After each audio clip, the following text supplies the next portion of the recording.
is Rupanyup, Lions Rest Area Camping Ground, and I had to have a bit of a laugh because if you look at the sign, it says a town with pulse.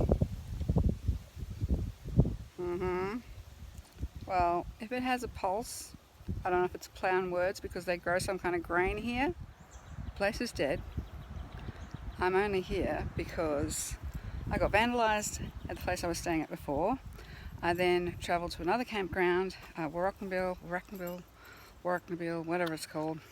Warracknabeal, get it right, Lisa. I only pronounce it Warracknabeal because that's what the GPS says, but apparently that's wrong, it's Warracknabeal. Anyway, I pulled in there late at night after I got vandalised, and then I was told they were booked out over Easter and I couldn't stay there. I had to find another place the next day.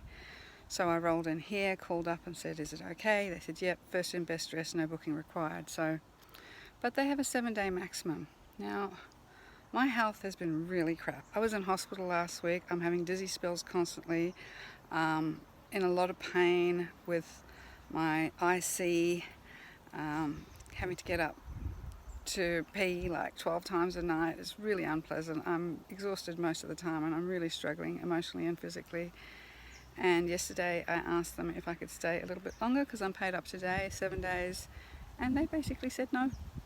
7 days is their limit. And what I want to know is why my money isn't as good as anyone else's. As you can see, plenty of grey nomads.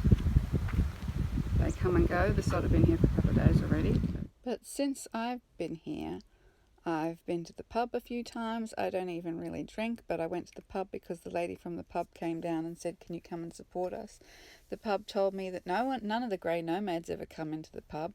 I've been to the grocery store a few times, bought all my groceries while I was there for a week. I went to the hardware store. Like, I supported the local community because I stayed there for a week. Now, none of those grey nomads who float in at 4 o'clock in the afternoon and leave by 10 o'clock the next morning, none of them would have spent a dime in that town. And yet they're telling me I have to leave. So now I've had to hook up again. And on the road again. Forever in search of a place that doesn't kick me out. And this is why when people tell me how lucky I am and that I'm living the dream, you know, when you have a chronic health condition and you have to move all the time, even when you don't want to, this isn't a dream. It's a bloody nightmare and I'm exhausted and I'm over it.